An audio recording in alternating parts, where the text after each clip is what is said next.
1970년대와 우리가 비슷하다라고 생각을 해볼 수가 있는데, 화폐 시스템이 바뀔 때는 지금의 화폐 시스템에 대한 신뢰가 무너지는 포인트가 생기거든요. 네. 미국은 몰라도 달러는 믿을 수 있어. 이게 핵심이거든요.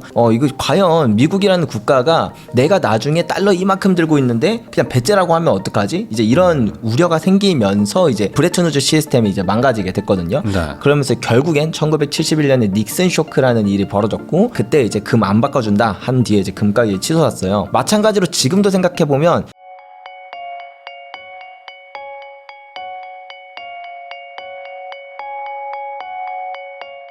안녕하세요. 부익남TV의 부익남입니다. 오늘은 스테커스 조규원 대표님 모시고 최근 금과 은 투자에 대해서 다양한 이야기 한번 나눠보도록 하겠습니다. 대표님 안녕하세요. 네, 안녕하십니까. 네, 또 저희 채널에 한 반년 만에 나와주셨는데, 그때 나오실 때 그 온스당 한 3,000달러였는데 네. 지금 한 3,700. 맞습니다. 이 정도 가는 것 같아요. 네. 그때도 금사라고 하셨는데 그때 사람들이 비싸다 그랬죠. 댓글에 이거 고점이다 했는데 그때보다 지금 한 25%막 30% 올랐어요. 네. 아, 이렇게까지 금이 더 갈 줄이야 네. 해가지고 또 모셨습니다. 최근에 제가 그 기사도 봤는데 앞으로 금 더 올라갈 것 같다는 얘기도 계속 하시고 계신 것 같아요. 네, 맞아요. 사실 많이 올랐는데 여기서 더 간다, 이게 좀 이해가 안 되는 부분도 있는데, 이게 단순히 어떤 그 뭐 수요와 공급의 문제가 아니라 어떤 구조적인 문제가 있는 건가요, 이게? 그쵸. 이게 단순히 금가격이 어떤 해프닝 때문에 오르는 거라면 비싸다 이렇게 생각해 볼 수 있겠지만 되게 구조적인 문제거든요.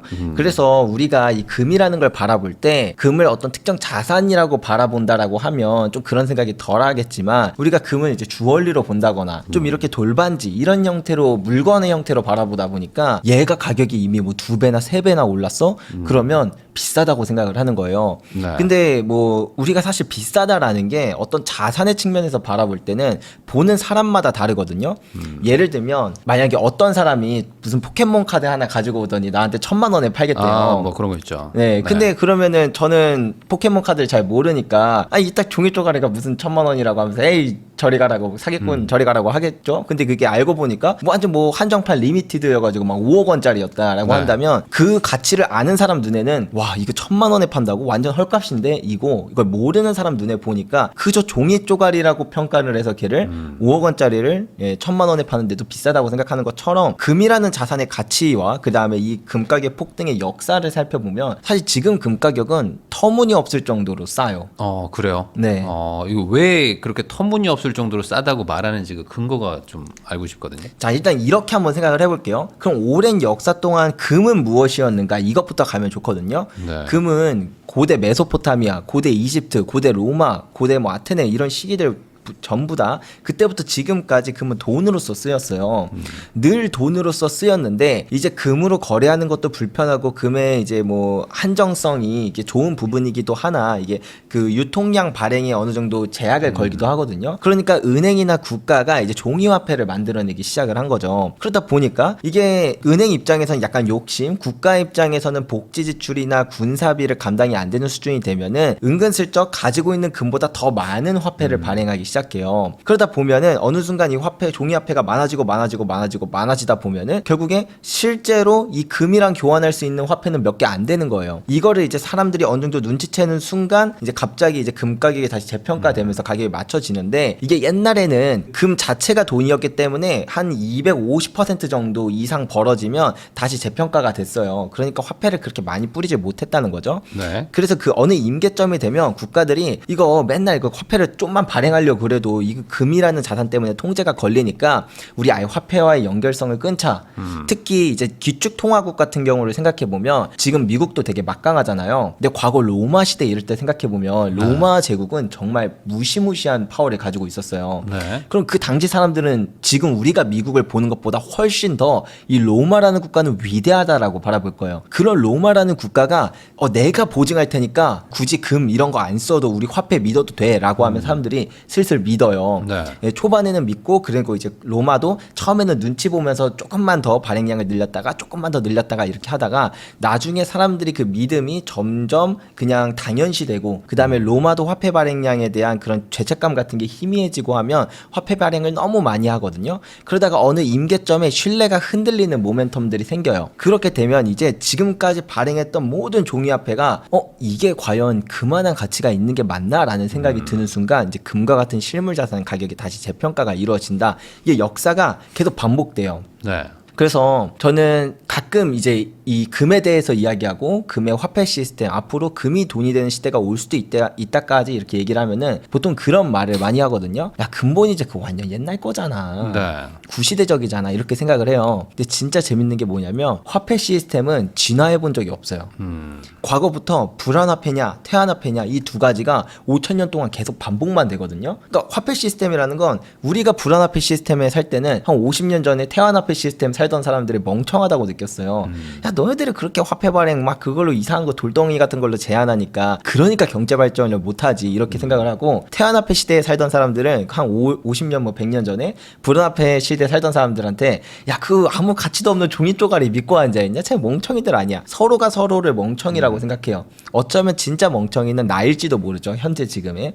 그런 걸 생각할 때 지금은 사실 불안화폐 시스템 마지막쯤에 온 건 맞아요. 대략 한 8회 말 정도? 즉 이 과도기 여기서 이제 태안화폐 시스템으로 넘어가는 이 과도기 가운데서 이제 이 어마어마하게 많이 뿌려진 화폐량이 이제 금으로 다시 재평가되는 건 금의 폭등의 역사를 2,400년 동안 쭉 늘려서 모두 하나씩 따져봐도 이렇지 않았던 역사를 찾는 건 정말 어렵다라고 생각할 만큼 당연하다고 생각합니다. 이게 금 관련해 가지고 책들이 옛날부터 좀 많이 나왔었고 그때 보면 항상 이 금의 가격 대비 지금 통화량에 풀린 양이 너무 많아서 이 금 가격이 너무 싸다 이런 얘기를 지속적으로 얘기 들었었고 그것 때문에 그걸로 이제 투자 포인트를 잡았던 분들이 많았는데 그게 꽤 이렇게 일어나지 않다가 최근에 막 이렇게 막 급등하고 하는 것들을 보면 뭔가 트리거가 있었던 것 같은데 말씀하신 대로 너무 돈이 많이 풀렸다라는 그 불안감이 이제 확연하게 시장에 좀 인식이 됐다 이렇게 봐야 될까요? 네, 일단 이렇게 생각하면 될 것 같아요. 돈이 많이 풀린 건 뭐 2008년에도 많이 풀렸고, 그러니까 세상 항상 돈은 풀잖아요, 사실은. 네. 근데 왜 지금이냐? 왜 지금 금 가격이 이렇게 무섭도록 오르느냐는 몇 가지 트리거가 있었어요. 마치 1970년대와 우리가 비슷하다라고 생각을 해볼 수가 있는데, 화폐 시스템이 바뀔 때는 지금의 화폐 시스템에 대한 신뢰가 무너지는 포인트가 생기거든요. 네. 예컨대 1970년대 이전에 이제 2차 세계대전이 끝나고 나서 이제 미국이 막 화폐를 발행을 했어요. 처음에는 그냥 국가들이 믿고 써요. 근데 그러다가 침체가 오고 뭐 다시 이제 회복을 하면서 또 화폐를 발행하고 하다가 어느 임계점에서 그때는 또 근본이제니까 그때는 250%를 넘어설 정도로 화폐를 많이 발행해요. 그러다 보니까 사람들이 생각하는 거죠. 달러가 이렇게 많이 발행됐는데 과연 금으로 교환해줄 수 있는 게 맞을까? 하면서 이제 각 국가들이나 사람들이 슬금슬금 이제 교환해가기 시작해요. 근데 일반인은 애초에 교환을 못했고요. 그때 이제 이런 걸 눈치챈 루즈벨트 대통령이 아예 금 거래를 막아버렸거든요. 네. 그래서 이제 국가들이 가서 달러 가지고 와서 이제 금으로 바꿔달라. 이렇게 해서 점점 미국의 금 보유량이 줄어요. 그러다가 고정되어 있는 35달러라는 금 가격이 자꾸 튀어오르려고 하거든요. 그러니까 미국이 어떻게 했냐면 이제 유럽의 6개국을 더 모아서 총 7개국이 금을 한 200톤 가까이 모은 다음에 시장에 막 던져버려요. 그래서 어떻게든 이 금 가격을 지키려고 하거든요. 근데 그게 잠깐은 지켜지지만 그게 1965년에 이제 런던 골드풀이라는 협의체를 만든 건데 3년 지나고 프랑스가 난 도저히 안 되겠다. 이거 보나마나 어차피 망하는 거 결과는 뻥 안 난데 이거 지키고 있어봐야 나한테 도움되는 것도 없고 난 나간다 수고해라 한 다음에 갑자기 가지고 있던 달러를 다 가지고 이제 군함까지 끌고 가서 이제 미국한테 금 내놓으라고 네 맞아요 이렇게 협박하거든요. 자 여기서 포인트는 미국이 금을 주지 않는다. 그러니까 신뢰가 흔들리는 게 포인트예요. 네. 그러니까 만약에 미국이 금 달라고 할 때 그냥 자연스럽게 잘 줬다면 사람들이 이런 생각을 안 하는데 사람들은 생각했거든요. 미국은 몰라도 달러는 믿을 수 있어. 이게 핵심이거든요. 근데 루즈벨트 대통령이 강제로 그냥 이제 그 문을 닫아버리고 그 다음에 사람들의 금을 뺏고 금 가격을 재평가하고 이런 일들을 바라보면서 이거 좀 쎄하다. 이거 과연 미국이라는 국가가 내가 나중에 달러 이만큼 들고 있는데 그냥 배째라고 하면 어떡하지? 이제 이런 우려가 생기면서 이제 그때 브레튼 우즈 시스템이 이제 망가지게 됐거든요. 네. 그러면서 결국엔 1971년에 닉슨 쇼크라는 일이 벌어졌고 그때 이제 금 안 바꿔준다 한 뒤에 이제 금 가격이 치솟았어요. 마찬가지로 지금도 생각해보면 두 가지 포인트예요. 크게 보면 결국엔 달러 얘기인데 사람들은 아무리 미국이 달러를 많이 발행해도 그거에 대한 믿음은 있었어요. 뭐 미국 정부가 뭐 그냥 가끔 잘못 생각할 수도 있고 혹은 뭐 이제 특정 대통령이 뭐 잘못 뽑혀가지고 그렇게 잘못된 정책을 할 수도 있지. 하지만 달러는 다를 거야. 달러는 다를 거야라고 말하려면 달러를 발행하는 주체인 중앙은행은 독립적일 거야라는 그 신념이 있었어요. 네. 근데 이게 첫 번째 깨지는 모멘트가 일단 2008년이긴 했습니다. 네. 왜 연준을 믿냐면 달러를 보유하고 있는 건 국가들이잖아요. 대체로 엄청나게 많은 양을 보유하는 건. 그 국가들 입장에서 뭐 잠깐 샀다가 내일 팔고 이렇게 하는 트레이딩이 아니니까 뭐 10년, 20년, 30년 이렇게 보유할 건데 이제 내가 지금 1억 원을 가지고 있는 게 10년 뒤에도 1억 원과 비슷한 가치를 가지고 있을 거라는 믿음이 있어야 돼요. 네. 근데 이제 인플레이션 때문에 화폐의 가치가 쭉쭉 떨어지잖아요. 그거에 대한 보상으로 이제 국가가 뭐 화폐 발행량도 어느 정도 조절하면서 금리를 잘 유지해 줄 거라는 그 믿음이 있었거든요. 이걸 이제 실질 금리라고 해요. 근데 이제 미국이 2008년에 거의 그때 돈 푼 양이 지난 100년 동안 푼 화폐의 양의 2배가 되는 걸 고작 5년 만에 풀어버렸거든요. 그러니까 이제 다른 중앙은행들은 생각하는 거죠.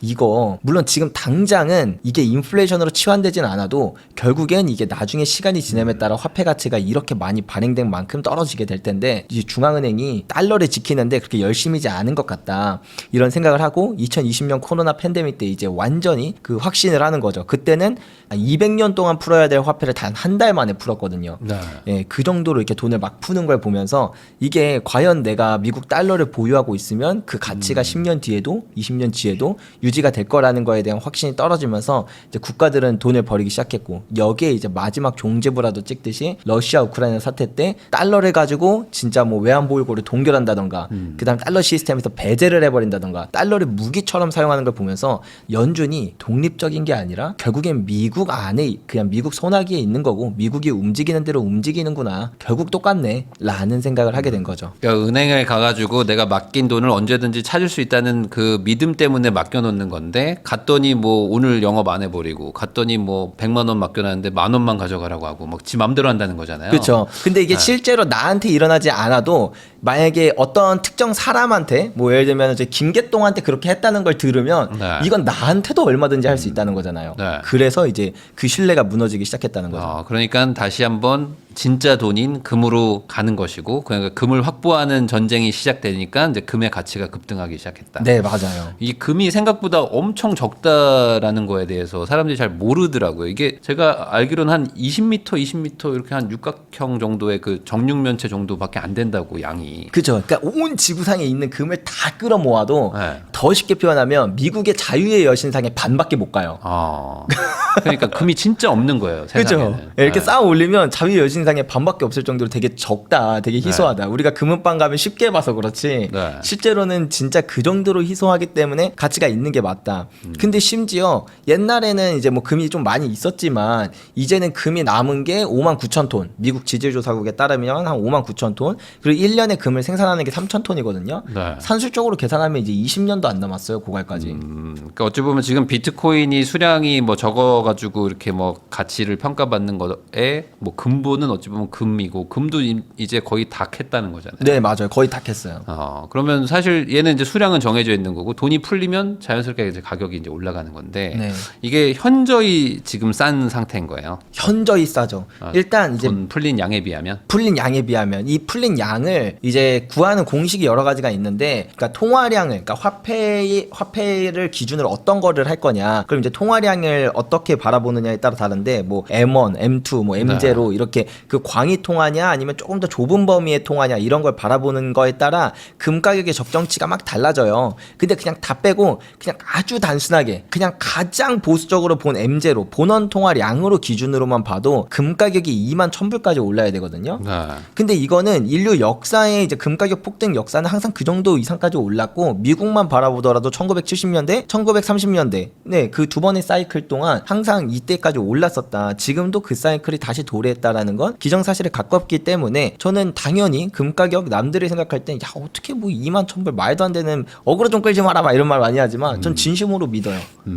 이게 온스당 21,000불. 네, 맞습니다. 지금이 3,700불. 네. 그러면은 대충 한 7배. 네, 맞아요. 뭐 이 정도 한 6, 7배 정도는 더 갈 수도 있다. 네. 그러니까 그만큼 돈이 많이 풀렸다는 거잖아요. 역설적으로. 네. 근데 그게 어찌 보면 지금까지는 신뢰 기반으로 운영되는데 그 신뢰에 지금 금이 가고 있다. 말 그대로. 그런데 반대로 실제로 지금 금 가격 너무 버블이다. 그러니까 이게 절대값으로는 더 비싸질 수도 있지만 단기적으로 보면은 지금 너무 막 고평가다. 뭐 이럴 수도 있는 거잖아요. 어떻게 보세요? 단기적으로는 그럴 수도 있죠. 근데 그 단기를 얼마나 단기로 보느냐에 따라 다른데 진짜 초단기로 본다. 네. 오늘 당장으로 본다라고 하면은 조금 고평가일 수도 있기는 해요. 왜냐하면 이 금이라는 자산 자체가 변동성이 되게 낮은 자산이거든요. 그렇다 보니까 이게 대표적인 보조 지표 중에 RSI라는 지표가 있어요. 네. 상대 강도 지수라고 해서 지난 14일 동안의 변동성을 측정해서 지금 가격이 좀 과열됐냐, 네. 혹은 사람들이 너무 공포에 떨고 있냐, 이런 거를 이제 어느 정도 참고하는 데 좋은 보조 지표거든요. 일반적으로 30 이하로 떨어지면 좀 사람들이 공포에 질려 있다. 70 이상이면 사람들이 좀 광기에 미쳐 있다. 약간 이렇게 평가를 하는데 지금 뭐 80을 넘어설 정도로 상당히 과열되어 있는 건 맞다. 그래서 과거에 이제 금 가격 데이터랑 쭉 해놓고 그 다음에 이제 RSI가 70 이상인 지점을 다 찍어보면 단기적 고점 부근이긴 했어요. 거의 대부분. 네. 그래서 우리가 이 RSI라는 지표를 기준으로 볼 때 이게 100% 맞는 건 아니지만 상당히 높은 확률로 지금이 약간 단기 고점일 확률은 있다. 이렇게 바라볼 수가 있고, 또 하나는 지금 우리나라의 금에 대한 열기가 아주 뜨끈뜨끈해요. 그래서 이럴 때는 우리나라는 김치 프리미엄이라고 해서 국제 시세보다 우리나라 금 가격이 더 비싼 현상이 나타나거든요. 지금도 그래요? 네, 그게 올해 초에 네. 그 저번에 출연했을 때 제가 그 말씀드렸잖아요. 엄청 났잖아요. 그때 20%가 났잖아요. 맞아요. 근데 지금도 거의 10% 가까이 올라가고 있는 현상이다. 그 말은 지금 좀 이게 뭐 전 세계적으로 그런 건 아니긴 하지만 우리나라에서 금가격이 약간 과열된 현상까지 나타나는 점을 미루어 보아 진짜 초단기적으로 볼 때는 좀 금가격이 고점 부근일 수는 있다. 이렇게 생각해 보면 될 것 같아요. 약간 지금 약간 수요가 좀 많이 갑자기 확 몰렸다. 그런데 이제 상대적으로 뭐 공급은 정해져 있으니 단기적으로 봤을 때 한국 기준으로 보면 약간 좀 과열 양상은 있다는 거죠. 그렇죠. 그러니까 팔려는 사람보다 살려는 사람이 더 많으니까 네. 단기적으로 웃돈이 붙었다는 거잖아요. 그렇죠. 그리고 여기서 제가 한 가지 더 말씀드리고 싶은 게, 제가 계속 얘기하는 건 사람들이 제가 어디 방송 출연할 때마다 그 마음속에 이런 게 있는 것 같아요. 금 좋은 거 알겠는데 그래도 너무 비싼 것 같아.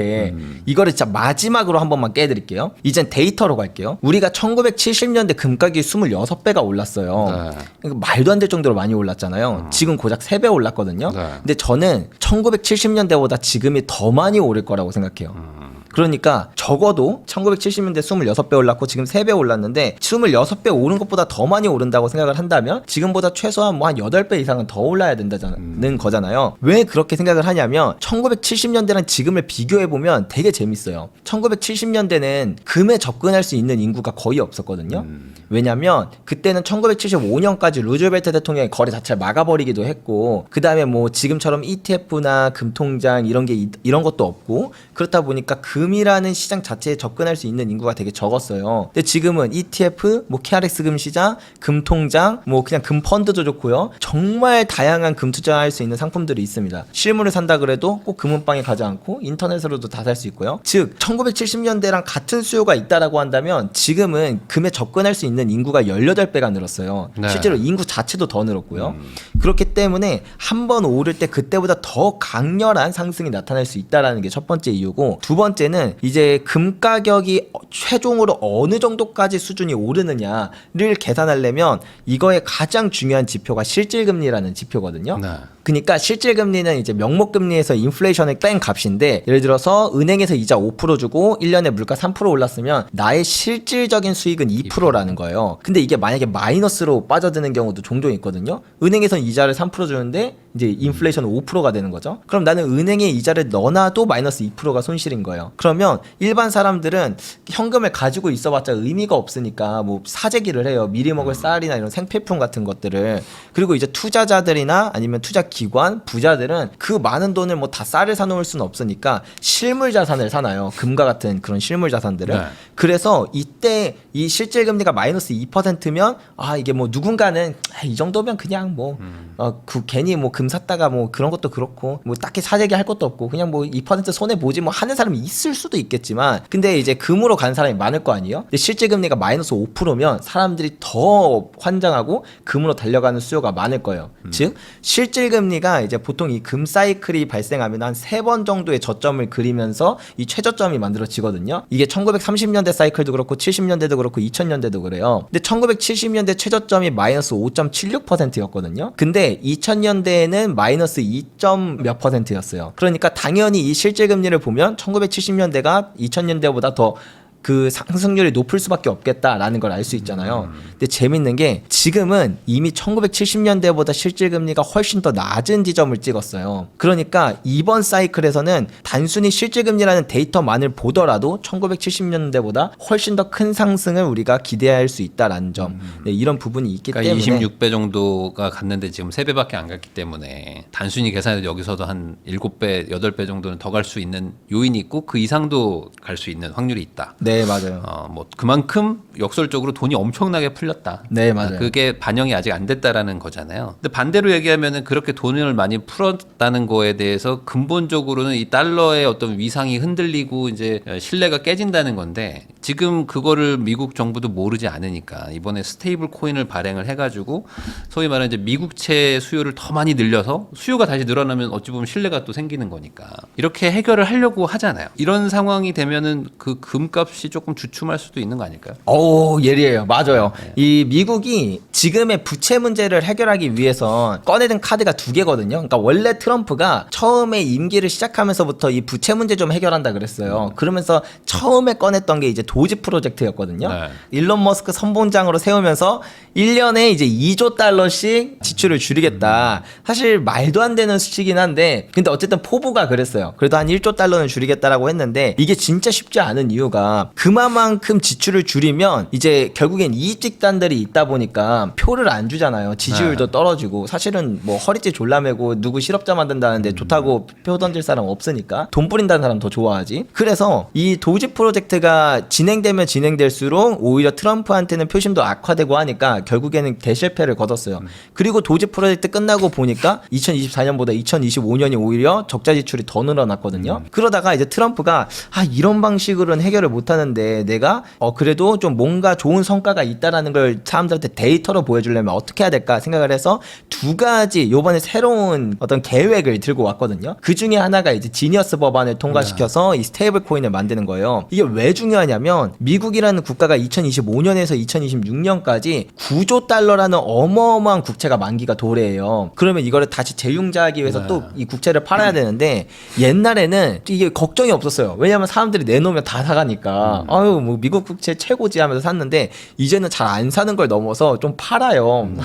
다른 국가들이. 그러니까요. 그러니까 트럼프는 머리가 아픈 거죠. 이거 사람들이 잘 안 사주면 지금보다 국채 금리를 더 올려서 팔아야 되는데 그러면 지금만 하더라도 미국이 1년에 국채에 대한 이자만으로 1조가 넘거든요. 1.2조를 내야 돼요. 1.2조 달러니까 거의 뭐 어마어마하죠. 예. 국방비만큼 내죠 이제. 예, 국방비보다 더 많은 돈을 이자로 낸다는 거죠. 근데 이제 이 국채 금리가 올라가게 재융자를 해버리면 안 그래도 이자 부담이 심한데 그 심한 이자 부담이 더 심해진다. 그러면 산술적으로 계산해서 미국이 1년에 5조가 들어오거든요, 세수로. 근데 네. 지출이 7조예요. 그러면 2조만큼이 부족하니까 그거는 새로 국채를 발행해서 채우거든요. 그러니까 이 구조 때문에 빚이 진짜 미친 듯이 늘어나는데 이 늘어나는 속도가 더 빨라진다. 그러면 트럼프는 이번 자기 임기 때 지금 이 폭탄이 던져졌는데 이거를 어찌됐든 어떻게 봉합해서 다음 타자한테 빨리 던져야 돼요. 그래서 이걸 어떻게 해결할 건가를 하다가 이제 가장 큰 묘안으로 스테이블 코인을 가지고 왔다. 스테이블 코인 법안인 그 지니어스 법안의 핵심은 골자는 그거죠. 스테이블 코인, 모든 스테이블 코인은 달러 현금이나 혹은 미국 단기 국채를 담보로 해야 된다고. 근데 이제 이게 왜 대박이냐면 세상에는 은근히 달러에 접근하지 못하는 인구가 꽤 많아요. 예를 들면 뭐 아르헨티나, 뭐 터키, 이란 이런 국가들을 보면은 그 국가가 달러를 되게 철저하게 통제하다 보니까 일반 국민들은 자꾸 가치가 떨어지는 그 화폐를 뭐 보유해야 되고 달러 구하려면 뭐 암시장 가야 되고 그러거든요. 근데 이제 이렇게 된 거죠. 이제 주변에 이제 친구가 와가지고 야 스테이블 코인 사면은 이거 달러랑 어차피 똑같아라고 하면은 그 다른 그 달러에 접근하지 못한 인구들이 스테이블 코인에 대한 접근이 쉬워지고 그러겠죠. 그럼 스테이블 코인의 시장이 커질수록 그만큼 자동으로 단기 국채가 사진단 말이에요. 단기 국채에 대한 수요가 늘으면 단기 국채에 대한 금리가 내려가요. 여기다가 트럼프는 연준 압박해서 기준금리 더 내렸죠. 그러면 이제 금리를 일단 1차적으로 낮췄으니까 부채 문제를 어느 정도 조금 완화시킬 수 있다라는 자신감이 있는 거죠. 그래서 이렇게 된다라고 한다면 첫 번째 일단 부채 문제가 가장 큰 화두였기 때문에 이 문제를 어떻게든 봉합을 한다라면 단기적으로 달러가 다시 신뢰를 약간 찾으면서 그 강세로 갈 수가 있다. 더하기 이제 미국 국채나 이제 달러에 대한 수요가 늘어난다는 것 자체도 달러를 강세로 만드는 요인이다. 그러면 달러가 강세가 되면 그 정반대에 있는 게 또 금이다 보니까 그러니까요. 단기적으로는 금 가격이 좀 떨어질 수 있거든요. 근데 안 떨어져요. 지니어스 법안이 통과되고 다 했는데 안 떨어진다. 네. 이거는 사람들이 이렇게 생각을 하는 거죠. 단기 국채 금리는 내려가는데 중요한 건 장기 국채 금리는 지금 상당히 높단 말이에요. 네. 그러니까 시장은 바라보는 거예요. 단기 국채. 그러니까 한 달짜리는 그래 뭐 사줄 수도 있을 것 같아. 뭐 설마 한 달 만에 무슨 일이 생기겠겠지만 아무리 이렇게 단기 국채 금리를 내리고 기준 금리 내리고 뭘 해도 그래도 미국 국채를 20년 동안 갖고 있는 건 못 믿겠다라는 게 생기면서 이미 제가 생각했을 때 달러가 넘지 말아야 될 선을 이미 한참을 다 넘어버렸기 때문에 추세는 이미 가고 있다. 거기서 그냥 봉합하는 과정만 있을 뿐 이 시스템을 다 그냥 뒤집어 엎고 다시 세우는 거 말고는 방법이 없는 수준으로 왔다고 생각해요. 그러니까 약간 달러 시대의 종말을 지금 다들 예측을 하고 있기 때문에 이 지금 그 완전히 대체제라고 볼 수 있는 어찌 보면 진짜 돈인 금에 대해서 수요가 지금 꺾이지 않는다. 네. 이렇게 정리할 수 있겠네요.